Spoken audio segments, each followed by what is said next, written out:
Awakened Millionaire is somebody who has a mission. They're living from the inside out. They're living their calling, their life purpose. And in order for you to do that, you must know what it is. Now, I'm living my mission because I feel my calling is to inspire you to achieve your dreams and to make a difference in other people's lives as you do so. So all my books, all my music, all the DVDs, the movies I appear in, everything is designed to do that. It's all built around that. And at this point, now that I'm in my 60s and I've been doing this for decades, I've more or less created an empire. But it's an empire based on and built on a mission, a passion. So I want that for you too. An awakened millionaire needs to bring money in, attract money, achieve money through their mission. So what's your mission?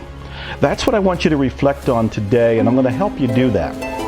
And you might remember that in an earlier video, I said that Walt Disney had once mentioned, I want to make money from my movies so I can continue making movies. And I love that definition of purpose and mission because it means he's not after just money. He's after entertainment. He's after education. He's after his mission, his life calling, his passion. And money enables him to fulfill it. There's very clear purpose there. And I'm doing the same thing when I say I want to inspire you to achieve your dreams. Everything around that, everything that I do is designed to help you with that purpose. And as I bring in money, I funnel it back in to my purpose. So it ends up being a win-win-win. Win for me, win for you, win for the planet. So you need to have this. Again, it's not about the money, it's about the mission. As you fulfill your mission and keep an eye on money and are clear about money, you don't have negative beliefs about money, money will automatically come to you. Then you can redistribute it, you can disperse it, you can push it away even. But the awakened millionaire isn't going to push it away. Awakened millionaires are going to use it and leverage it to do more good. So, what's your mission? Now, you may already know it, but let's tease a little bit more out of you and let's see if we can get it even clearer. So one of the things I want to ask you is, what would you do if money was not part of the equation? Forget about money. What would you do because you love to do it? What would you do because you would do it whether you were paid or not? What would you do because you so love it, so passionate about it, so joyful about expressing it, that you would do it no matter if anybody applauded, anybody watched you, anybody reviewed you, anybody criticized you, anybody paid you, you would still do it. Write that down. Take note of that. Then ask yourself if you won the lottery. Now, I'm not encouraging anybody to gamble. I'm not encouraging you to buy a lotto ticket. But when the lottery gets up to hundreds of millions of dollars, I use it as a prosperity exercise. That's when I start asking myself and everybody around me, I'll say, if you won the Powerball in the United States for $500 million, $500 million, and even after taxes, you're still going to have hundreds of millions of dollars, what are you going to do? Yeah, I know you're going to go buy a couple cars, you got to go buy some shoes and whatever else, clothes, and you're going to go around the world 17 times and you got to buy a sailboat. But when all that ends and the dust settles and you're sitting on the beach somewhere and you wake up and you realize, okay, I've had my fun, what do I want to do to make a difference? What do I want to do? Because money is no longer an object. You're not doing it for money. You're doing it because you want to do it. Something inside of you drives you to do it. I've got a friend of mine who inherited a lot of money. He ended up stopping work. He ended up enjoying himself, paying himself off, paying his bills off, entirely debt-free, entirely financially free. But a few months later, he went back to work. He always loved cars. So he went back as a car salesman for a car dealer that was selling cars he truly loved. What would you do? Another way to look at this isn't about religion or even spirituality, but let's pretend for a second that God told you what to do. What would God whisper in your ear for you specifically to do? I remember reading a book about Abraham Lincoln, and they had quoted his diary.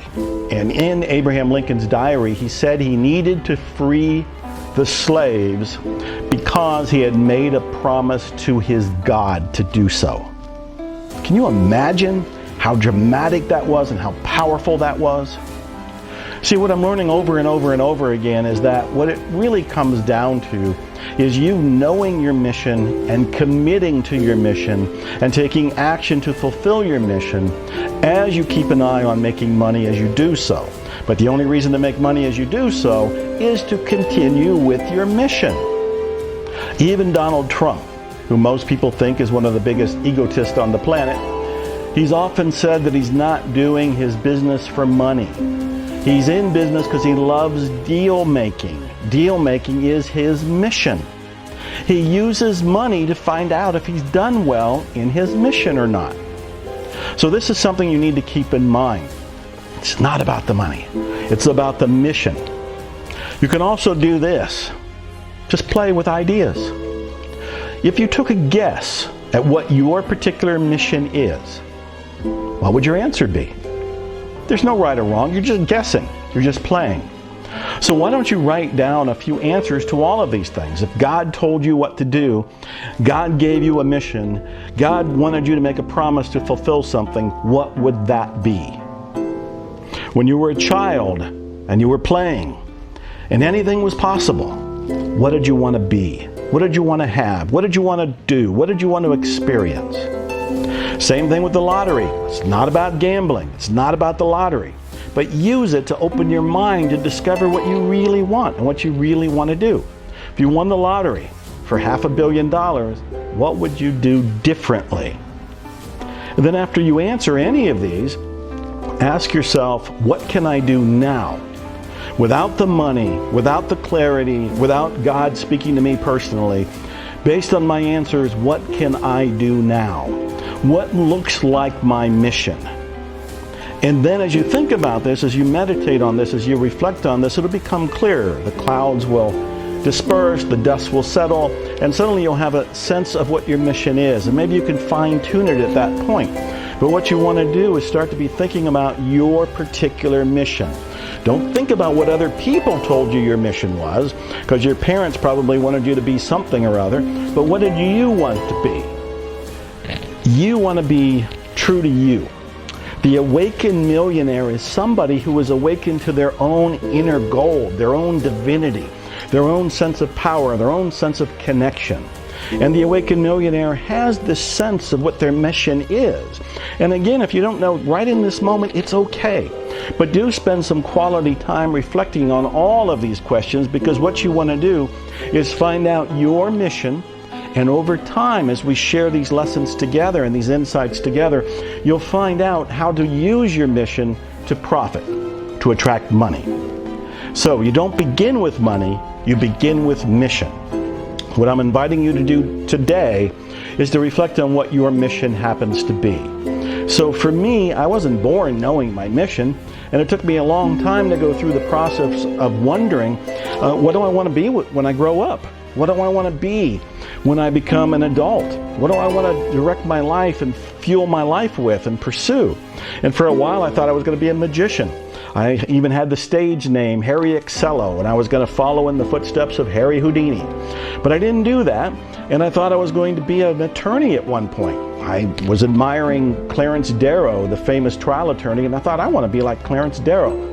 And then at one point I wanted to be a detective, a private detective. And I think at the time I was watching too many shows on television like Mannix and some of the other ones that were popular at the day. And I thought I could be a detective. But throughout it all, I realized that I was writing. And I was in love with books. As you can see, there's books all around me, but you ought to see the books that are truly around me that are not in frame for you to notice. I am a book nerd. I am a bookaholic. I love books. I love reading them, writing them, sharing them, reviewing them, buying them, and so forth. Books are my love, and I realized that as an author, I can play the character of a magician. As an author, I can play the character of a detective. As an author, I can play the character of an attorney, a baseball player, anything that my mind wanted. And I remember in my teenage years selecting the idea of being an author as my mission. Now, I did not become an overnight success because I didn't know what an awakened millionaire was, and I still had issues about deservingness, about success, about failure, about money, about other people's opinions. There was a whole lot that I needed to work on, but I worked on it. And over time, doing this by myself, I didn't have the resources like this or some of the resources we take for granted today. But doing it by myself, over time, I did obviously achieve this. I'm now living my mission. So I want that for you. I want to give it to you faster than what I had to go through. And we're going to delete, we're going to condense time, we're going to get rid of these beliefs that are stopping you or slowing you down.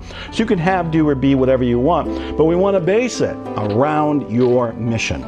So think about your mission. If you can be anything, do anything, could have anything, experience anything, what would it be? If you won the lottery, what would you do? When you were a child, what did you want to be? If you decided without fear, without reservation, without judgment on what your life calling is, what would be your answer? Think about it and write it down. And expect miracles.